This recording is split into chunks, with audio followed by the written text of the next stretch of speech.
Welcome to the show. I'm Ivory LaNoue, and this is Rozlyn Reynolds.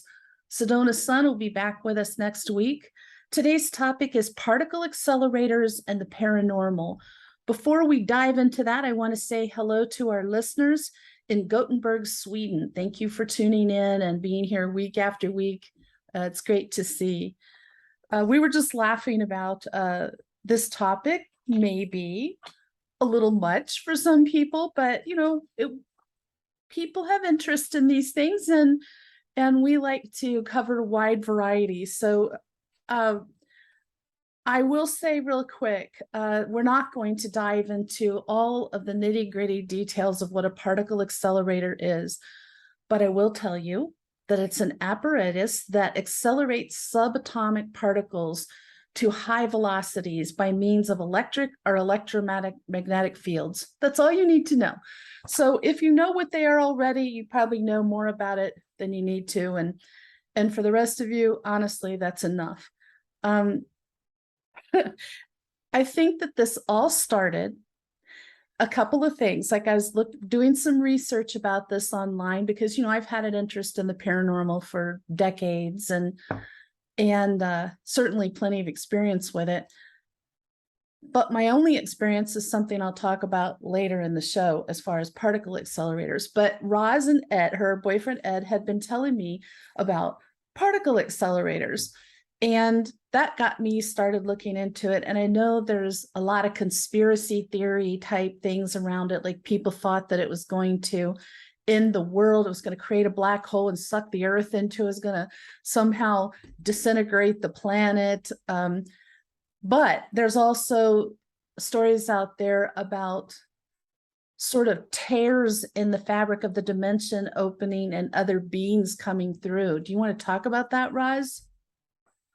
My knowledge on this is actually pretty limited to just what's been released and what's been allowed to come into the public mindset. But basically what I got about it is that because it opens frequencies, it opens portals, it can allow interdimensional beings to come through.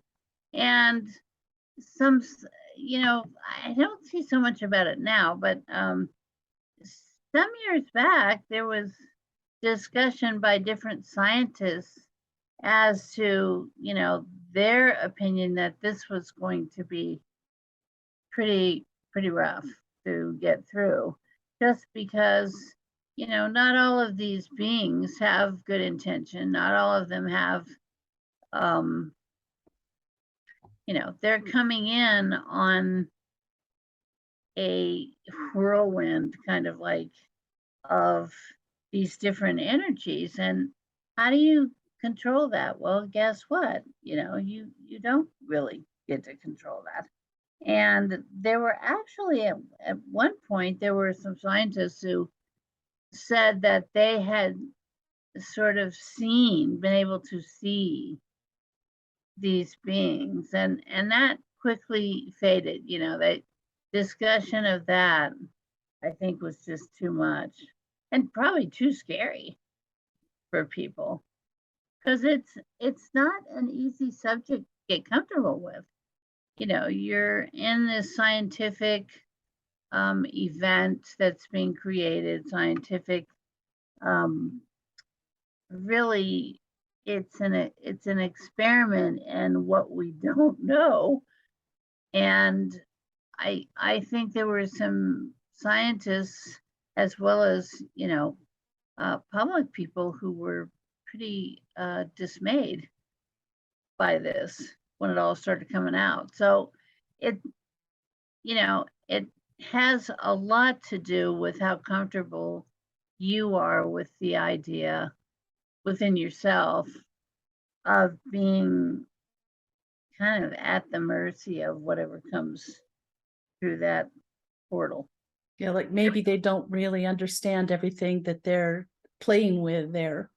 And maybe they don't really have control of any of that either. I got to tell you, I found this article, I printed it out The title of this article is "The Reactivation of the LHC Isn't Going to Open a Paranormal Portal That Rips the World Apart." That's the title of the article.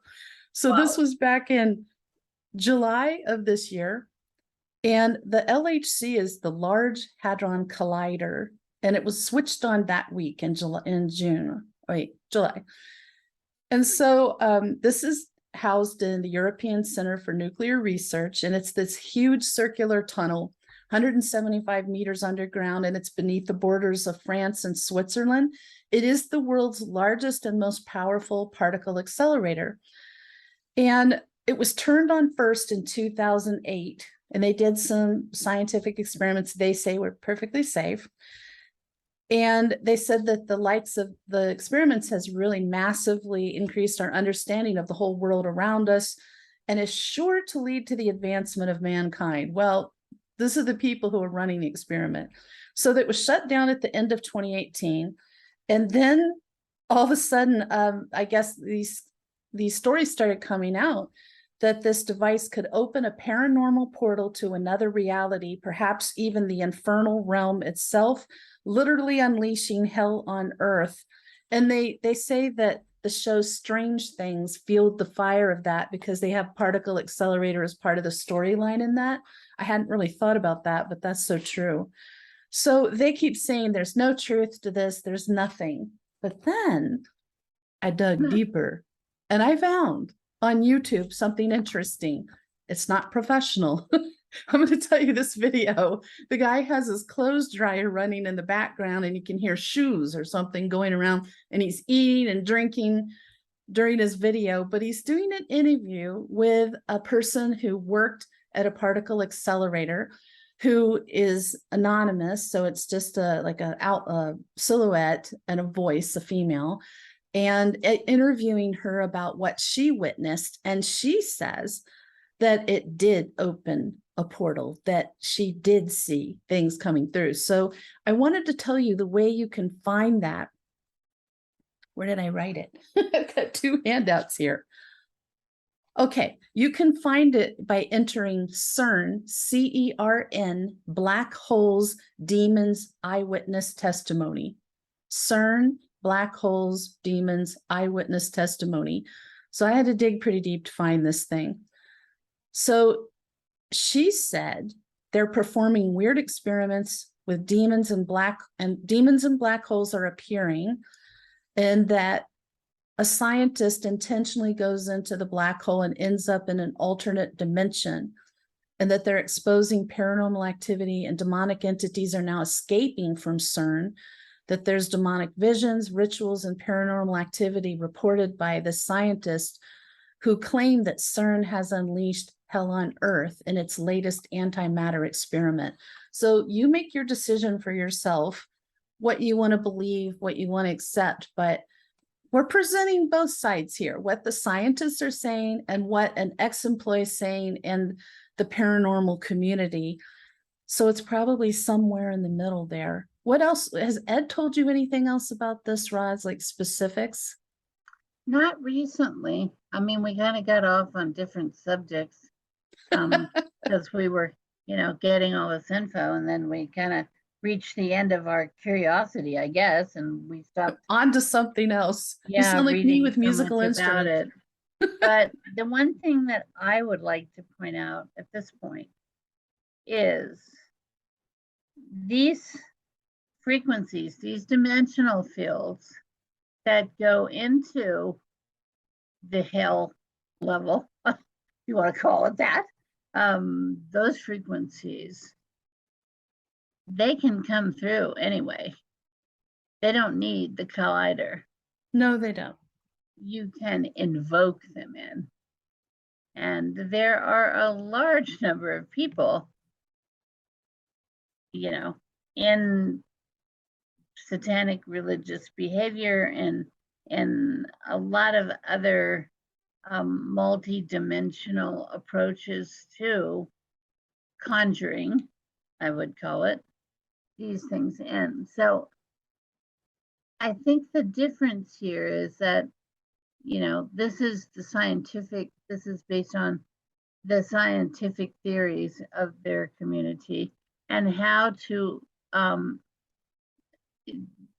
tweak the electromagnetic frequencies and get them, tuned onto those dimensional fields, those frequencies, to bring that through. But I just want people to realize that this is not a unique and completely focused behavior just on the collider. The collider is a scientific methodology that they're saying produces it, but I think a lot of things produce it. I think there's a lot of it here. Oh, I know there's a lot of it here. We've talked about that, and Roz and I are able to see some things not everybody sees. That's not always a good thing, but it is a heads up. Be a pretty scary thing. But it is a heads up.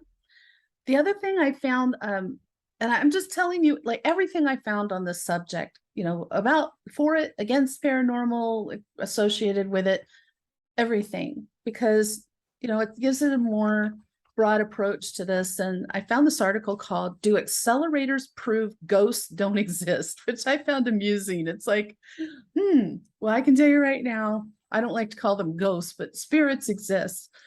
But I guess that they were talking about 3/4 of the United States and the United Kingdom believe in ghosts. And Brian Cox, who's a popular TV professor, believes he has proof they don't exist.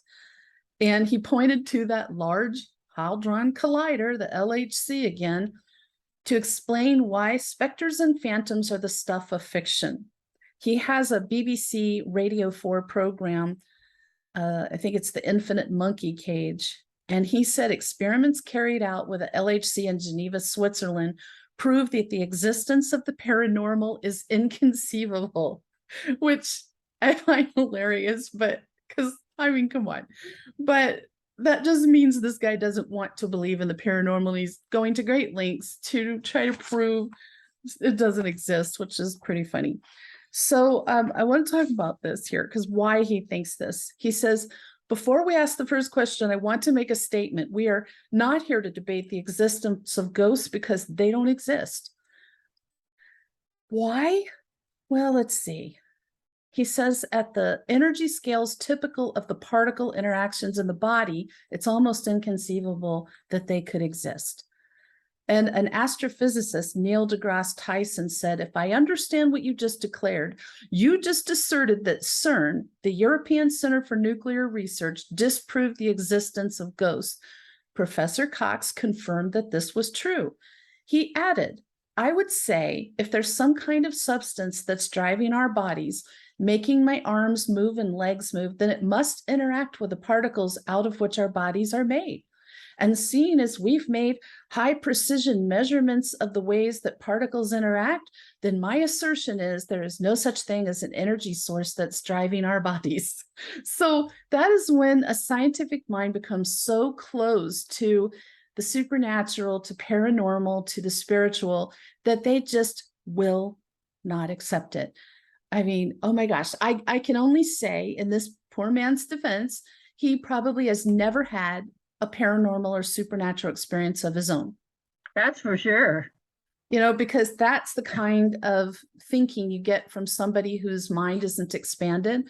And I get it. We've talked about it. Until somebody experiences it for themselves, it can seem really out there. And people don't want to believe some of these things are true, or they might have grown up in a religion that says it's not true.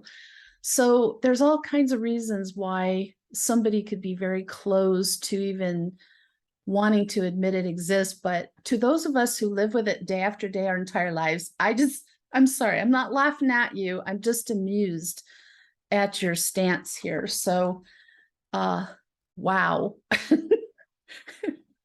I don't even understand the logic in that, but I'm sure to him it is super clear, and probably to other people in the field it's super clear. But you can't compare the third dimension to the supernatural paranormal world.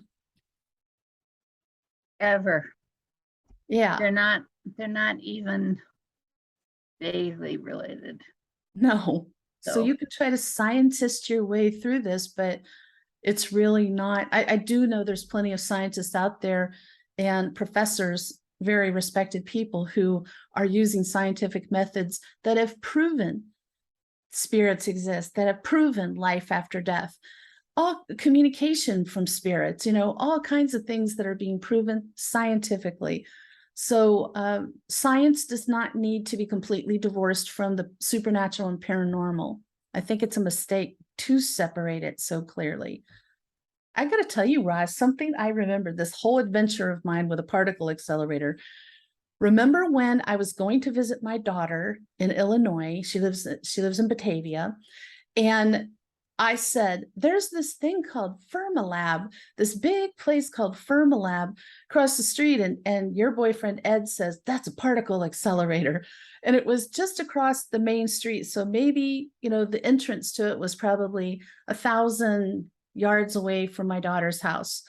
And that's when Ed was telling me about even living in the vicinity of one of these.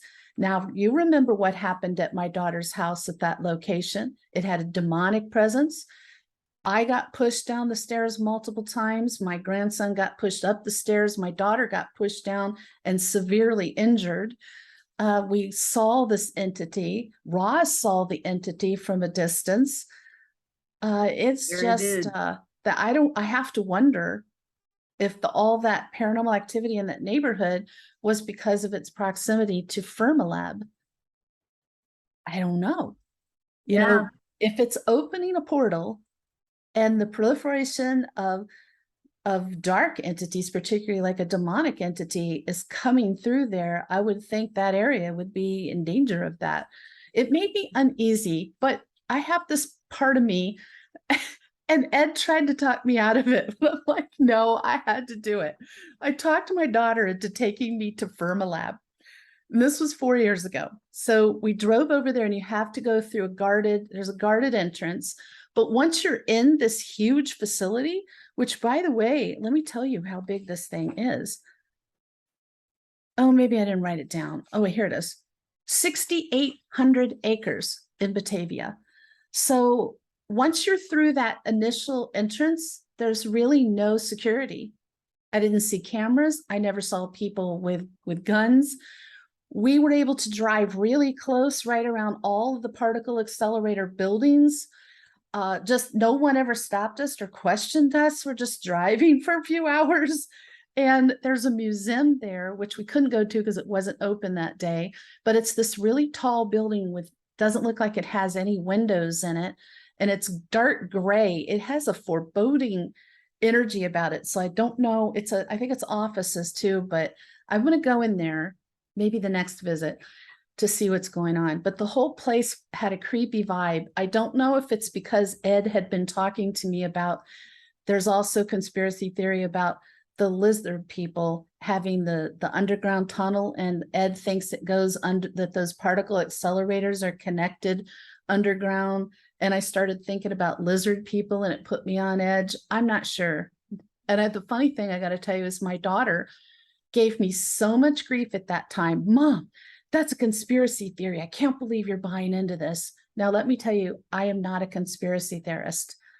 Definitely not. But who became one in the last few years? Yes, my daughter is a conspiracy theorist. So maybe she'll want to go back there now.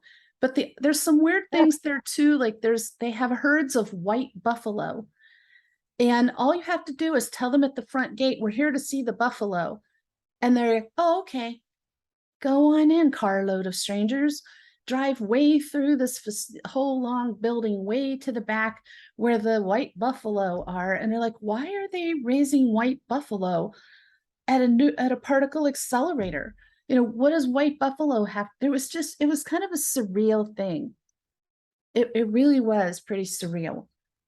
Well, So of course, now if you went back, you'd have a whole other perspective on a lot of this. I would. I think I'd want to take some of my equipment that measures different things, tri-field meter, the K2 meter, and just see what it picks up.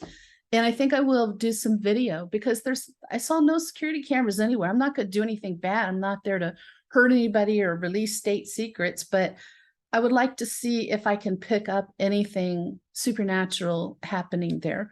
But it's crazy. It's like right in the middle of a residential area in Batavia, which is west of Chicago. That Fermilab was founded in 1967, and it is called America's Particle Physics and Accelerator Laboratory. So all of the new testing, things they've never done before, is done there, which I didn't know at the time. Have you heard of that place, Roz, before I mentioned it to you? No, Have you ever been to a particle accelerator? no, I've only read about them. So Yeah, when it I was, when it first came out scientifically, and they were, documenting some of the things that they said it would do and the value of having it and all of that. I actually got this, like, that little quirky vibe, like, I feel like I'm getting sold something here. what do you think that they intend to do? What do you think the real intention is behind these particle accelerators? I think we have a lot of what I would call hidden agendas to get things accomplished that are maybe not what the rest of us would have in mind. I wonder if maybe they want to time travel, because I've heard rumors about that too, the ability to time Yes. travel using a particle accelerator. And if you can time travel, you can go back and change things to be the way you want it to be, maybe, regardless of what happens to people in the future. I Yeah, can see that being used as a nefarious purpose. I hope that's not what they're trying to do. certainly we hope that. But there's a lot of what I would consider to be nefarious and dark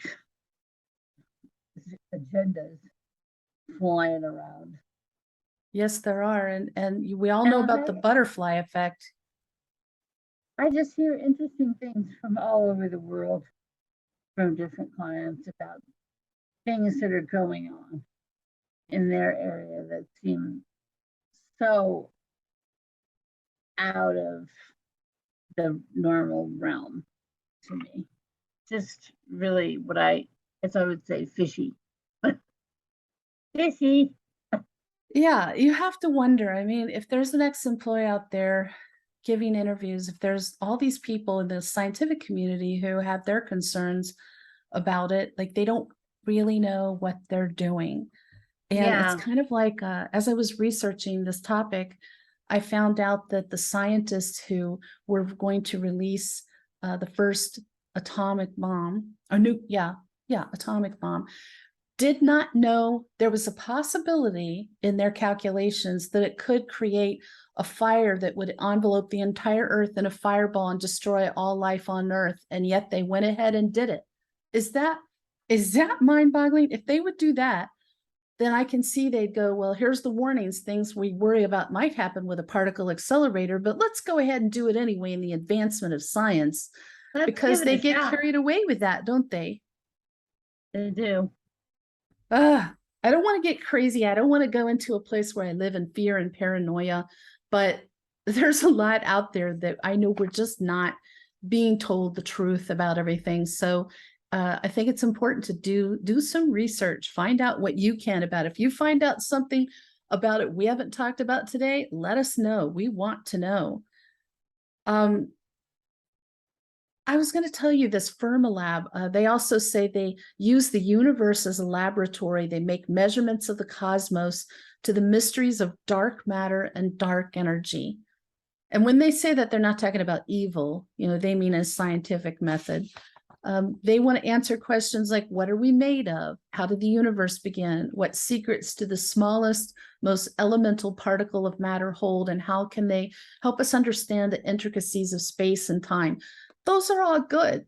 But if you're not sure what you're doing, it's scary, and it could be affecting everyone in the area or everyone in the world.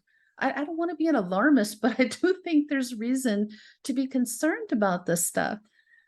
So anyway, you can go there. I'm sure it's not the only one. I have no idea where all the particle accelerators are in the United States or how many there are. They're probably not a lot.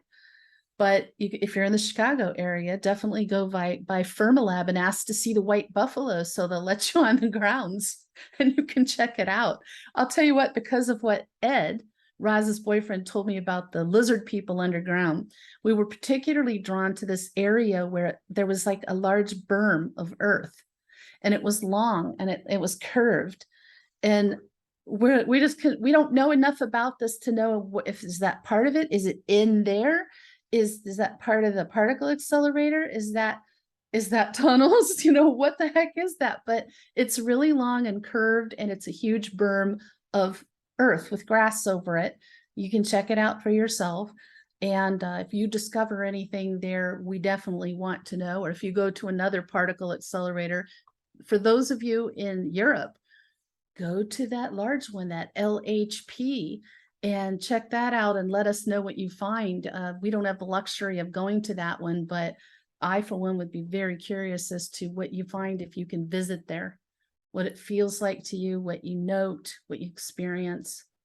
Especially if you do paranormal investigations, you have some equipment that could be handy for that. I can see you now with your equipment. I would totally try to get it on the airplane. I'd check it if I had to and put a big sign that says, "This is all paranormal investigative equipment. No bombs here." And take it in there. Oh yeah, I take it everywhere. Take it everywhere I travel. And you never know when a spirit or interest in activity is going to happen. I like to have that equipment with me. Yeah. You never know what's going to spark something. Mm-mm. Especially when you're a medium, you're like a lightning rod for paranormal activity, as you know, Roz. So my daughter laughs.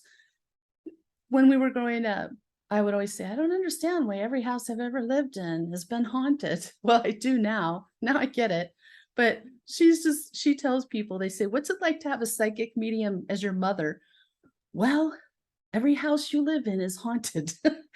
It's true. So every place you visit, every place you go. Roswell and I were talking about this Indian ruins about 15, 20 minutes away from my house and your house. That's called Tuzagut. And it's up on top of a bluff. And Roz said she was there and she could see the spirits of the Indian Native Americans, and one touched her. It's like, you can't even go to check out, ancient ruins without spirits coming up and visiting with you and knowing you see them and interacting with you. So if you have any of those gifts, or you're just really into paranormal activity, take the equipment you have or get some basic equipment and go check this out. It's not the focus of our work by any means, but we're very curious people. Do you have anything you want to add to this today, Roz? Just that I would hope that people would have an open mind. I think we have a lot of stuff going on right now. This is just one aspect of what's going on in the scientific community, but in all communities now, spiritual, metaphysical, we just have a lot going on, and approaching these things with an open mind. A lot of times there's going to be an aspect of the culture that they're going to think, oh, you're a kook. You're not a kook. You're willing to embrace and open your mind to the fact that things could be different than we want it to be, demand that it be. Get out of your head. More than anything else, I've had a lifetime of people walking in my office and going, "You're not going to believe this. You're not going to believe what happened to me." And I sit there and I say, I probably am.